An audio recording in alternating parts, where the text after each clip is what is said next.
Harry Potter and the Sorcerer's Stone.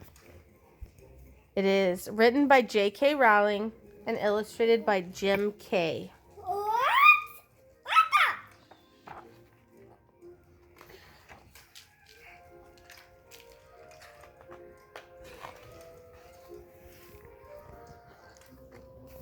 Chapter 1, The Boy Who Lived. Mr. and Mrs. Dursley of No. 4 Private Drive were proud to say that they were perfectly normal. Thank you very much. They were the last people you'd expect to be involved in anything strange or mysterious, because they just didn't hold with such nonsense. Mr. Dursley was the director of a firm called Grunnings, which made drills. He was a big, beefy man with hardly any neck, although he did have a very large mustache. Mrs. Dursley was thin and blonde and had nearly twice the usual amount of neck, which came in very useful as she spent so much time craning over garden fences, spying on the neighbors. The Dursleys had a small son called Dudley, and in their opinion, there was no finer boy anywhere. The Dursleys had everything they wanted, but they also had a secret, and their greatest fear was that somebody would discover it. They didn't think they would bear if anyone found out about the Potters. Mrs. Potter was Mrs. Dursley's sister, but they hadn't met for several years. In fact, Mrs. Dursley pretended she didn't have a sister, because her sister and her good-for-nothing husband were as un-Dursleyish as it was possible to be. The Dursleys shuddered to think what the neighbors would say if the Potters arrived in the street. The Dursleys knew that the Potters had a small son, too, but they had never even seen him. The boy was another good reason for keeping the Potters away. They didn't want Dudley mixing with a child like that. When Mr. and Mrs. Dursley woke up on the dull gray Tuesday our story starts, there was nothing about the cloudy sky outside to suggest that strange and mysterious things would soon be happening all over the country. Mr. Dursley hummed as he picked out his most boring tie for work, and Mrs. Dursley gossiped away happily as she wrestled a screaming Dudley into his high chair. None of them noticed a large tawny owl flutter past the window. At 8:30, Mr. Dursley picked up his briefcase, pecked Mrs. Dursley on the cheek, and tried to kiss Dudley goodbye, but missed, because Dudley was now having a tantrum and throwing his cereal at the walls. "Little tight," chortled Mr. Dursley as he left the house. He got into his car and backed out of No. 4's drive. It was on the corner of the street that he noticed the first sign of something peculiar, a cat reading a map. For a second, Mr. Dursley didn't realize what he had seen. Then he jerked his head around to look again. There was a tabby cat standing on the corner of Private Drive, but there wasn't a map in sight. What could he have been thinking of? It must have been a trick of the light. Mr. Dursley blinked and stared at the cat. It stared back. As Mr. Dursley drove around the corner and up the road, he watched the cat in his mirror. It was now reading the sign that said Private Drive. No, looking at the sign. Cats couldn't read maps or signs. Mr. Dursley gave himself a little shake and put the cat out of his mind. As he drove towards town, he thought of nothing except a large order of drills he was hoping to get that day. But on the edge of town, drills were driven out of his mind by something else. As he sat in the usual morning traffic jam, he couldn't help noticing that there seemed to be a lot of strangely dressed people about. People in cloaks. Mr. Dursley couldn't bear people who dressed in funny clothes. The get-ups you saw in young people. He supposed this was some stupid new fashion. He drummed his fingers on the steering wheel, and his eyes fell on a huddle of these weirdos standing quite close by. They were whispering excitedly together. Mr. Dursley was enraged to see that a couple of them weren't young at all. Why, that man had to be older than he was and wearing an emerald green cloak. The nerve of him! But then it struck Mr. Dursley that this was probably some silly stunt. These people were obviously collecting for something. Yes, that would be it. The traffic moved on, and a few minutes later, Mr. Dursley arrived in the Grunnings car park, his mind back on drills. Mr. Dursley always sat with his back to the window in his office on the ninth floor.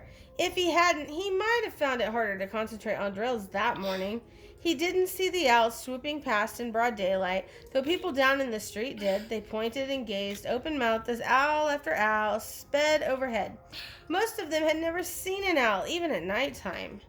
Mr. Dursley, however, had a perfectly normal owl-free morning. He yelled at 5 different people. He made several important telephone calls and shouted a bit more. He was in a very good mood until lunchtime, when he thought he'd stretch his legs and walk across the road to buy himself a bun from the baker's opposite. He'd forgotten all about the people in cloaks until he passed a group of them next to the baker's. He eyed them angrily as he passed. He didn't know why, but they made him uneasy. This lot were whispering excitedly too, and he couldn't see a single collecting tin. It was on his way back past them, clutching a large donut in a bag, that he caught a few words of what they were saying. The Potters. That's right. That's what I heard. Yes, their son Harry. Mr. Dursley stopped dead. Fear flooded him. He looked back at the whisperers as if he wanted to say something to them, but thought better of it. He dashed back across the road, hurried up to his office, snapped at his secretary not to disturb him, seized his telephone, and had almost finished dialing his home number when he changed his mind. He put the receiver back down and stroked his mustache, thinking, no, he was being stupid. Potter wasn't such an unusual name. He was sure there were lots of people called Potter who had a son called Harry. Come to think of it, he wasn't even sure his nephew was called Harry. He'd never even seen the boy. It might have been Harvey or Harold.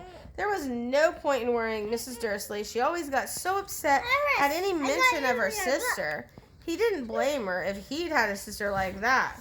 But all the same, those people in cloaks. He found it a lot harder to concentrate on drills that afternoon. And when he left the building at 5 o'clock, he was still so worried that he walked straight into someone just outside the door. Sorry, he grunted as the tiny old man stumbled and almost fell. It was a few seconds before Mr. Dursley realized that the man was wearing a violet cloak. He didn't seem at all upset about being almost knocked to the ground. On the contrary, his face split into a wide smile, and he said in a squeaky voice that made passers-by stare, "Don't be sorry, my dear sir, for nothing could upset me today. Rejoice, for you know who has gone at last. Even muggles like yourself should be celebrating this happy, happy day." And the old man hugged Mr. Dursley around the middle and walked off. Mr. Dursley stood rooted to the spot. He had been hugged by a complete stranger. He also thought he had been called a muggle, whatever that was. He was rattled. He hurried to his car and set off home, hoping he was imagining things, which he had never hoped before because he didn't approve of imagination. As he pulled into the driveway of number 4, the first thing he saw, and it didn't improve his mood, was the tabby cat he'd spotted that morning. It was now sitting on his garden wall. He was sure it was the same one. It had the same markings around its eyes. "Shoo!" said Mr. Dursley loudly. The cat didn't move. It just gave him a stern look. Was this normal cat behavior, Mr. Dursley wondered? Trying to pull himself together, he let himself into the house. He was still determined not to mention anything to his wife. Mrs. Dursley had had a nice normal day.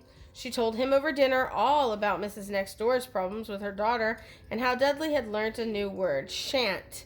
Mr. Dursley tried to act normally. When Dudley had been put to bed, he went into the living room in time to catch the last report on the evening news.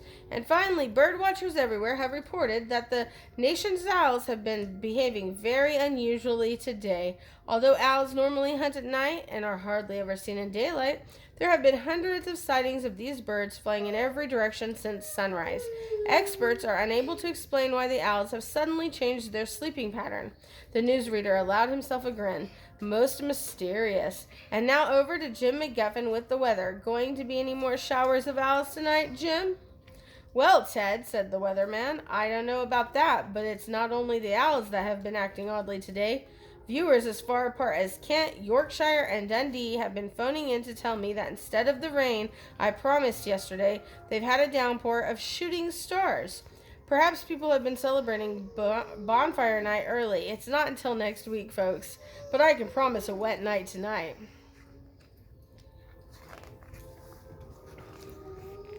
Mr. Dursley